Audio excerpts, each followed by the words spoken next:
It's damn near impossible to find work when you're a convicted felon who is just released from prison. Even with the existence of jobs that got paid to hire ex-cons. Even with the reentry program, which is designed to reintegrate one back into society. It's bad enough I had to go to a halfway house because I didn't have an address for my home plan. The purpose of the home plan is so the Department of Corrections knows exactly where to find those recently released from prison. Without an address, one must go to a halfway house. A rooming house for ex-cons. The workers in the house ensure that the rules are followed, such as conducting random drug screens and breathalyzers. If one does have a home plan, whomever lives at that address is partially responsible for the ex-con. This lasts at least 6 months, which is mandatory probation for those who are released. No one wants to be responsible for an ex-con that went to prison for probation violation. Probation itself is a chance to avoid going to prison in the first place. One simply must follow the rules. The one thing that I've never been able to do is follow rules. It seems that all my problems have been solved. I received a call for a job interview. The interview was held over the phone. By the end of the call, I had the job. I was the new night watchman at some old, abandoned building. I got hired on a Friday. I had the weekend to enjoy before starting on Monday. I didn't have to be at work until 11 p.m. The graveyard shift was between 11 p.m. to 7 a.m. My uniform will be provided when I arrive for my shift. I decided to go visit my probation officer and tell her I found a job.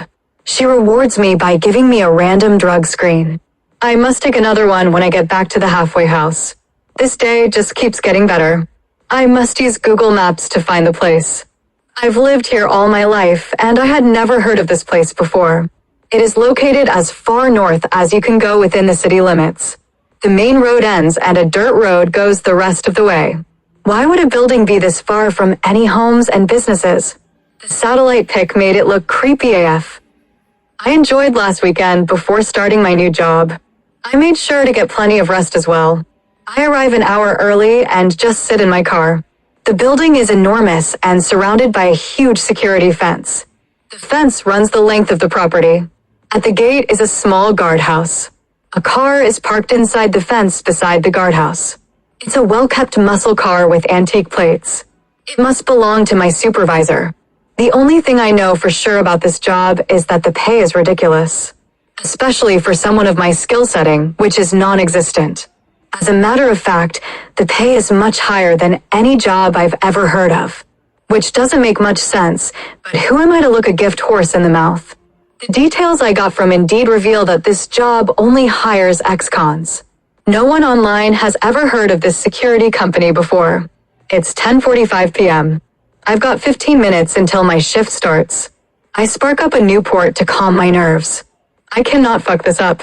While smoking my cigarette, I listen to scary stories on YouTube. I love creepypasta. It's 11 p.m. Time to go to work. I flick my cigarette out of the window. An older gentleman exits the guardhouse. I put my car in park and exited the vehicle. He motions me towards the gate. I comply. Supervisor, you must be the new guy? Me, my name is Reginald. I go by Reggie, and yeah, this is my first day. Supervisor, welcome aboard, son. My name is Christopher. I go by Chris. I'll be back first thing in the morning to relieve you. Here's a list of rules you must follow. Follow every single rule if you want to make it through the night. Any questions?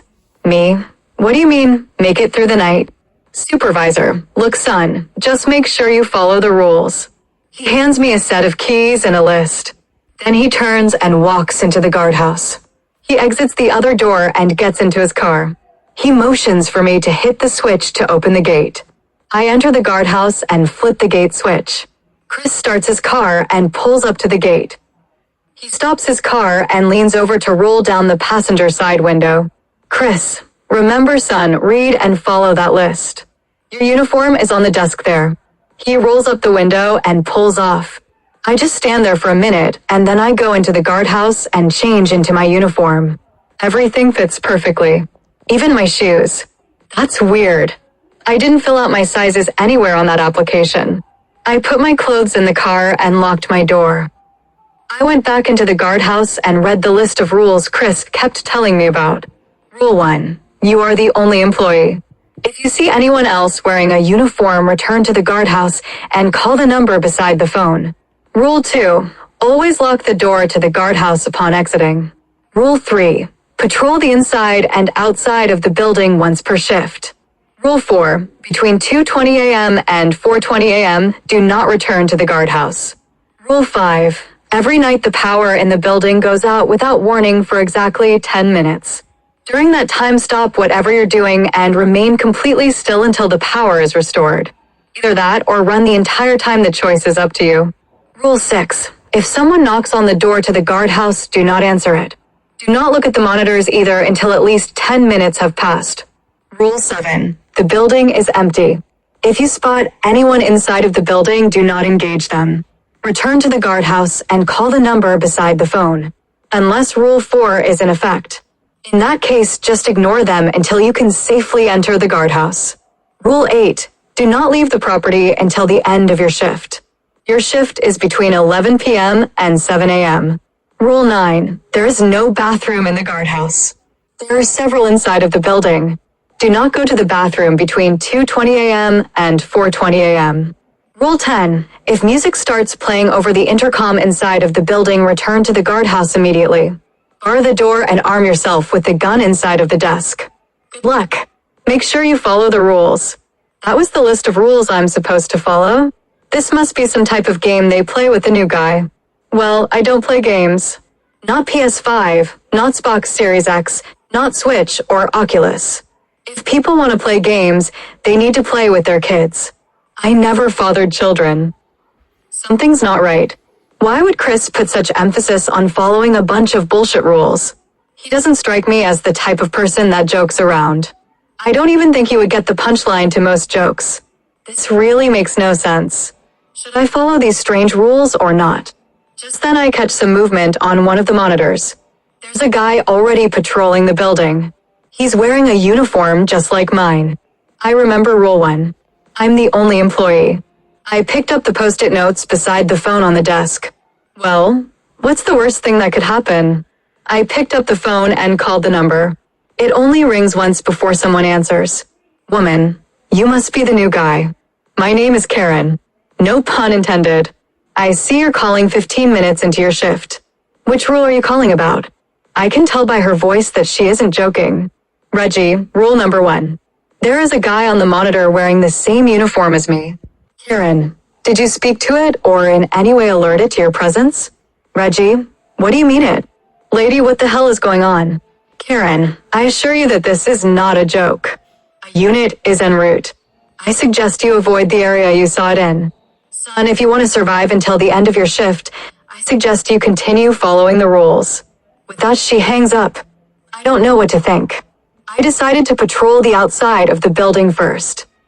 Up close, this building is gigantic. It's unusually dark out here. There are absolutely no stars in the night sky, which seems impossible to me. I've never seen a night sky in the city that wasn't littered with stars. Something's not right about this place. Even with my security flashlight, I can't see more than 5 feet in front of me. This sucks. I continue to circle the outside of the building. So far, so good. There are lights on the outside of building, but they are far in between. If anything was hiding in the dark, I wouldn't see them until I was right up on them. I finished patrolling outside. I'm standing in front of the huge double doors, mustering up the courage to enter the building. I use the set of keys to unlock the door. Just then I remember Rule 2. Always lock the guardhouse upon exiting. I turn and look back at the guardhouse, and for the life of me, I can't remember if I locked the door or not. I returned to the guardhouse. I reached for the doorknob. That's when I noticed that the door is slightly cracked. I begin to panic. Even if I didn't lock the door, there's no way I didn't close it. I remember that there is a gun in the desk drawer, but a lot of good that does me out here. I'm unsure how to proceed. I man up and grab the doorknob and push the door open while I stand outside looking in. I scan the tiny guardhouse and see nothing out of the ordinary. Wait, I know I didn't turn off all the monitors. I look down and just inside the doorway facing outside are 2 incredibly small bloody footprints. They seem to have been made by a child. They only left 1 set of footprints right before they left the guardhouse. I cautiously entered the room. I check behind the door before rushing over to the monitors. I turn them back on. What I see on the monitors makes the hair on the back of my neck stand up. A little girl wearing a nightgown is walking one of the hallways inside of the building. She is leaving behind a trail of bloody footprints. She enters one of the rooms and the door automatically closes behind her. A shiver runs down my spine. What the fuck have I gotten myself into? My first instinct is to get as far away from there as humanly possible. Then I remember Rule 8. Do not leave the property until the end of your shift. Your shift is between 11 p.m. and 7 a.m. WTF. That pretty much sums up everything. It seems my only course of action is to finish my shift, hopefully without breaking any more rules.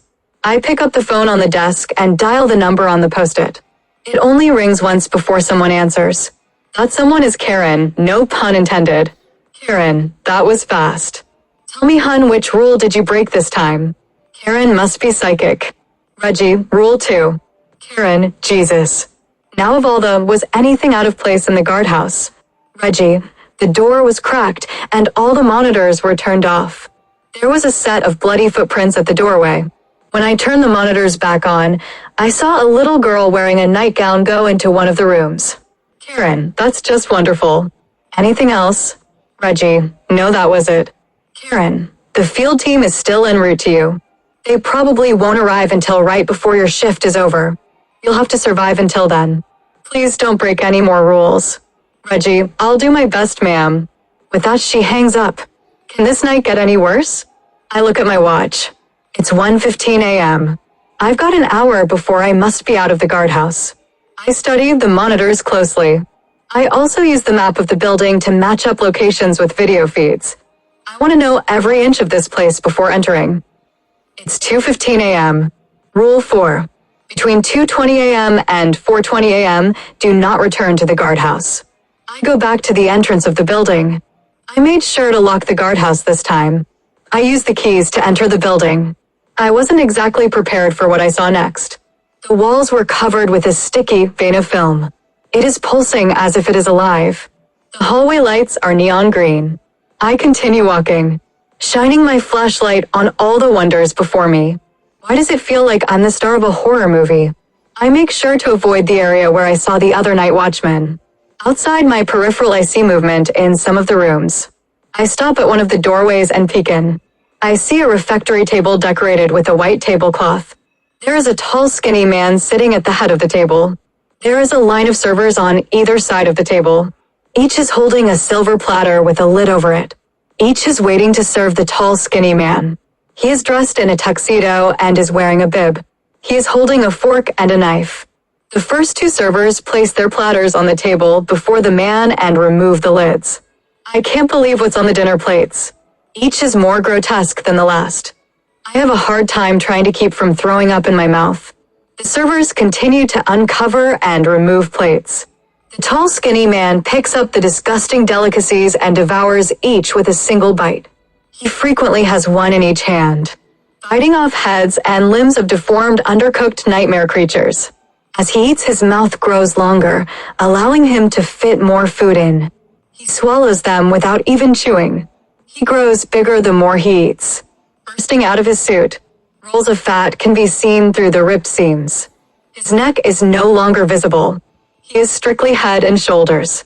He suddenly freezes. He has something in his enormous hand, and it's halfway in his mouth when he spots me spying on his smorgasbord. He flings aside the table with no effort whatsoever. Broken dishes and splattered creatures litter the floor and walls. He's on his feet quicker than anything his size should be able to move. He snatches the bib off, and another is under it. The first had a picture of a lobster on it. The second has a picture of me. An extreme close-up of my face. That's not creepy at all. His mouth stretches open, and he begins to drool. There's an eerie moment of silence as we just stare at each other. Neither of us makes a move for what seems like an eternity. Then he rushes at me full speed. I slam the door shut just in time. I hear nothing on the other side. I was waiting to hear him crashing into the door. I had even backed away and chosen my escape path should he burst through the door. Nothing happened. I'm kinda disappointed. I keep moving down the hallway. Just then the power goes out. Rule 5. Damn it. Something tells me I should have brought the gun. I hear something creeping up behind me. It's further down the hallway. I hear it getting closer. I can't tell how many legs it has. I try to remain completely still. I'm sweating buckets. I can't move until the power is restored. Fuck. I hear countless rows of legs come to a stop directly behind me. I hold my breath. How long has it been since the power went out? I got a notification on my phone. I take off running as fast as my legs will carry me. Whatever's following me is fast. I dive for what I hope is a doorway, and I hear it go past. It's moving so fast that it slides down the hallway trying to stop. I hear many sets of claws scraping on the floor. It finally screeches to a halt. It's coming back this way. I immediately curled up into a ball. I feel it standing in the doorway of the room. Maybe if I don't move, it won't see me. I was wrong. I feel it standing over me. Nothing happened. I open my eyes, and the lights are back on. I scramble to my feet. Just then I realized that I'm in a restroom. Rule 9. Do not use the restroom between 2:20 a.m. and 4:20 a.m. I hear a loud bang and turn around. I think it came from one of the stalls. I get an uncontrollable urge to piss. I don't want to venture any further into the restroom, so I piss in the sink. As soon as I'm finished, the door to the last stall starts banging nonstop. I hear growling and scratching noises from inside the stall. I turn and get the hell out of there ASAP. I don't think I'm gonna have to piss anymore tonight. I peek down one end of the hallway then the other. The coast is clear. I exit the room and exhale. That was a close call.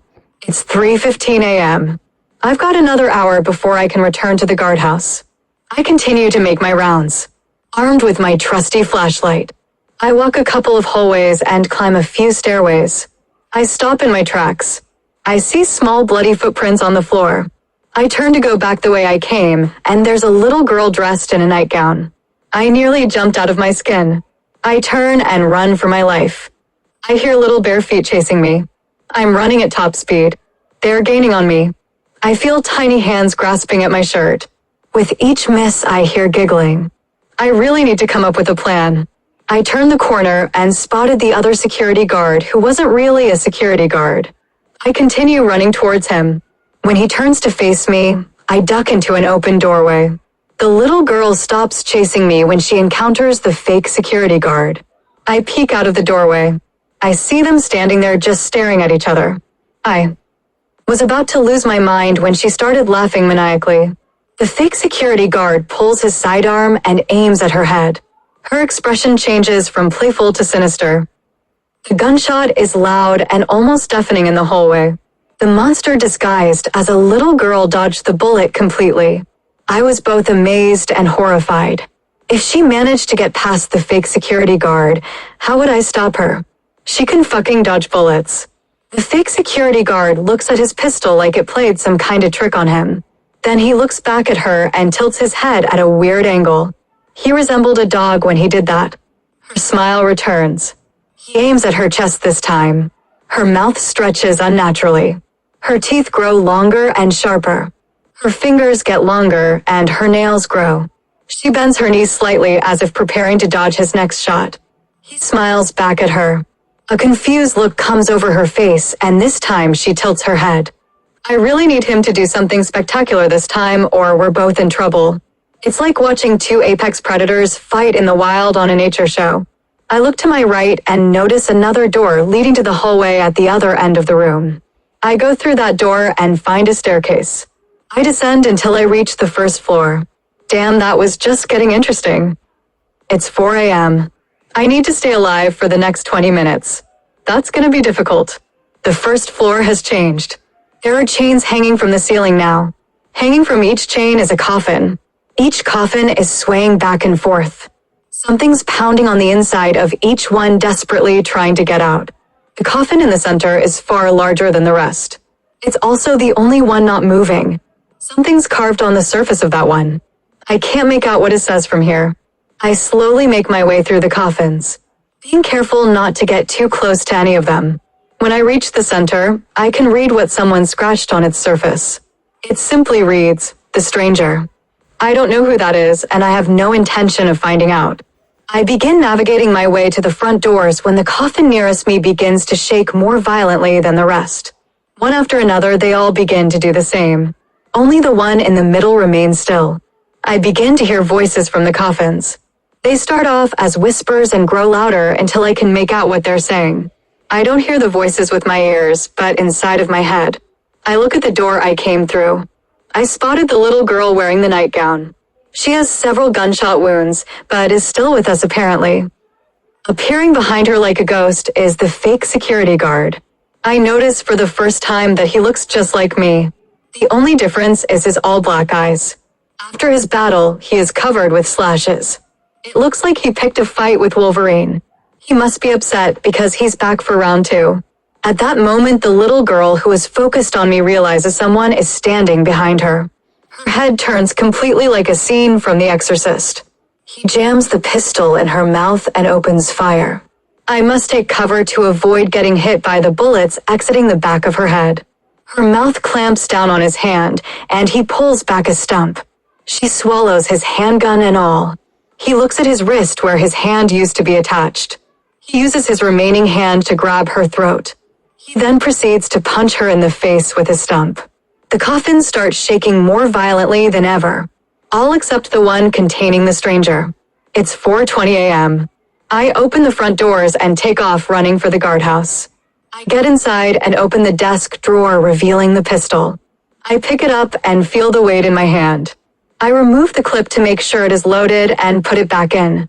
I chamber one round. Once upon a time, I was a shooter. Regardless, my fight or flight instincts kick in once again. I pick up the phone and call the number beside it. Karen, Reggie, why am I not surprised to hear from you? Reggie, Karen, we have a problem. I bring her up to speed. Karen, Reggie, exactly what part of follow the rules do you not understand? Reggie, look, Karen, I know what you're thinking. Karen, bullshit. If you knew what I was thinking, you'd know better than to call me with proof of how incompetent you are. How could you fuck things up on this level? You better get control of this situation fast. The field team is still a ways out. Fucking moron. Reggie, I'll be here when they arrive. I hang up the phone and clutch the gun tightly.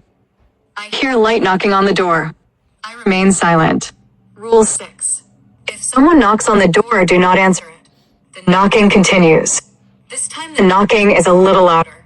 I don't make a sound. Someone starts banging on the door. I immediately pointed the gun at the door. Clutch it with both hands. The banging stops. Woman, sweetie, open the door, it's me. Don't you miss me? Don't you want to see me? That's my mother's voice. 5 years ago, my father started drinking. One night, he got really drunk.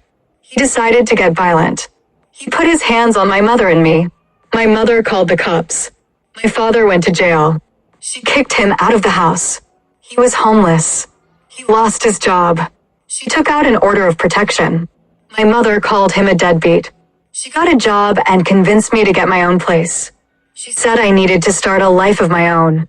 She said he couldn't hurt us anymore. Funny thing is, I believed her. Until my father broke into her house one night. He shot her 5 times in the face with a revolver and saved the last bullet for himself. That was the only time I regretted moving out. How could my dead mother be knocking on the door? The banging on the door continues. I put my hands over my ears and shut my eyes. The banging stops. I try my best to wait 10 minutes before looking at the monitor, but I can't help myself. At first, number 1 is there. Then she just appears, looking like a Walking Dead extra. The woman who sounds like my dead mother. Woman, hello Reggie. Let me in now. The monitor turns off. It's 5 a.m. I still must finish patrolling the building. Rule 3. Patrol the inside and outside of the building once per shift. There is one floor I never step foot on. I have exactly 2 hours until the end of my shift. I open the door to the guardhouse. Number 1 is outside. I look at the front door of the building. It's time to nut up or shut up. I lock the guardhouse and proceed to the front of the building. When I reach the double doors, I pause. There is an eerie silence all around. That is coupled with the fact that not a single star is shining in the night sky. It's enough to make you crazy. I'm just saying. I don't mind it being quiet, but it's too quiet. I open both doors simultaneously and aim the gun inside. I'm shocked by what I see next. Each of the coffins hanging from chains is empty.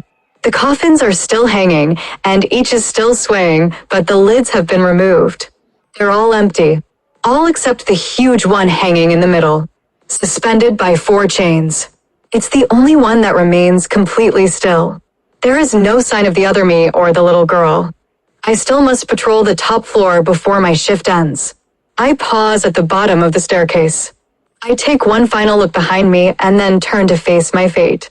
My phone rang. It's a call from my mom. I answer it. It's the woman who sounds like my dead mother. She asked me if she could open me up and see what I ate for lunch. I threw my phone against the wall in the guardhouse. I proceed up the stairs, slowly ascending each floor. So far, my trip has been uneventful. Suddenly, I heard sounds above me. I look up to see the other security guard and the little girl in the nightgown fighting on the stairs above me. They're fighting their way up to the top floor. He is holding one of the coffin lids. She is jumping and slashing at him with incredible speed and force. Kind of reminds me of Wolverine's daughter X, 23.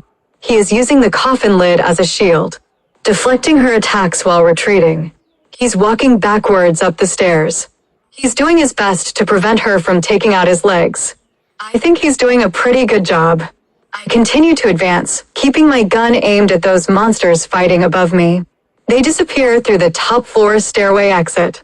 I follow them at my own speed. I look down the stairwell to make sure I'm not behind followed or pursued.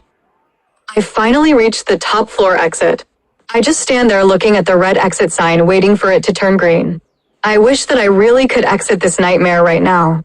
I decide to man up and enter the top floor hallway. It's dark and quiet. It was a little too dark and too quiet, at least for my taste. I do eeny meeny miny mo to decide which direction to go. That rhymes. I guess I'm the stereotypical black dude. I can't wrap my head around the fact that I don't hear those 2 monsters killing each other. Need to stay focused. I go right. My life is plagued by a series of left turns when I should have gone right. It seems like I've been walking down this hallway far too long. I can't seem to reach the end of it. One of my hands is holding the gun. The other is staying in constant contact with the wall. I see light up ahead. This ridiculously long hallway is finally coming to an end. Nope, I was wrong. Light is coming from under the door. I stop directly in front of the door. I raise the gun, holding it steady with both hands. The door is on the right, so I'm gonna have to go left when I exit. Something tells me that I'm going to be in a hurry.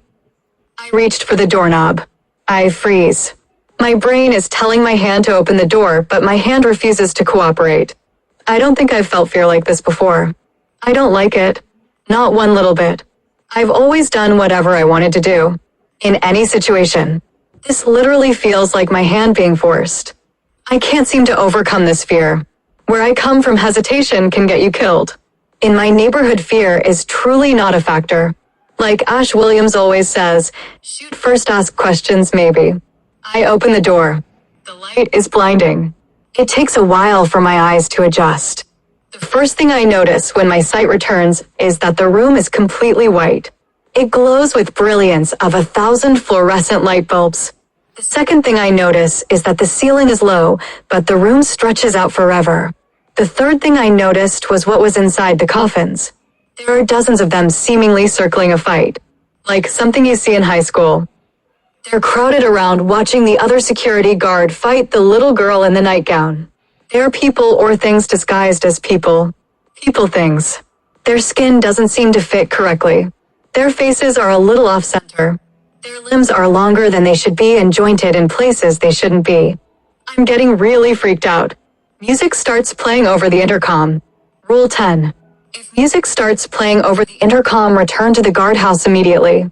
I hear a loud boom. It came from the first floor. That was the stranger. He just got out of his coffin.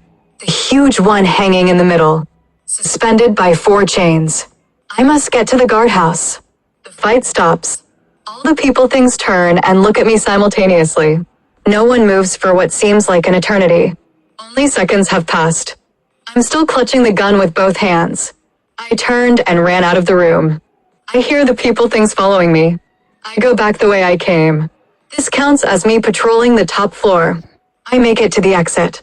I look down the stairway, and what I see next makes me sick to my stomach. Coming up the stairs is the stranger. He's big. I turn back. The people things are closing in on me. Their funny joints make them move like claymation. I turn again and see a window at the end of the hallway. I ran full speed towards it. I opened fire with the pistol. I dive through the window feet first. Thankfully, the other me grabs my hand. I look into its eyes devoid of light. It holds me with its remaining hand. It's being pulled out the window. Apparently, we weigh the same thing. The little girl in the nightgown jumps on its back and begins biting its neck. We all fall. As its head flies off, it grabs me in an embrace. It prepares to take the impact by landing on its back with me in its arms. The little girl in the nightgown is still on its back. Her claws are dug in deep. She is still biting the stump that used to be its neck. We hit the ground. She is squashed like a bug. I am unharmed. The other security guard didn't make it. I sprinted to the guardhouse and hit the switch. Once the gate is open, I peel out of there in my car. 6 a.m., Rule 8. Do not leave the property before the end of your shift. Your shift is between 11 p.m. and 7 a.m. I look in my rearview mirror and see the woman who sounds like my dead mother. I turned around, but number 1 was in the back seat. I'm writing my story down on my way to work. I probably shouldn't be typing and driving at the same time. Mine is the only car on the road, so I guess I'll be okay. I've got one hand on the steering wheel while typing with the other. My laptop is sitting on my lap. I no longer bother with the seatbelt. I'm going to upload this to my Reddit account. I broke too many rules. Now I'm trapped in a time loop. I can only go home and to work. There are only 2 buildings. My house and my job. If I try to leave my house before work, I end up back in my house. If I try to drive anywhere but home or work, I end up at home or work. All roads lead to home or work. Whenever I lay down to go to sleep, I close my eyes and my alarm goes off. It's already time to go back to work. If this is hell, it's tailored especially for me. Everyone must get their own version of hell. Or everyone that breaks the rules ends up here. Maybe everyone can only go home and to work. Maybe we're all driving on this road at the same time on our way to work. At least I didn't tell you what happens when you try not to go to work. The end?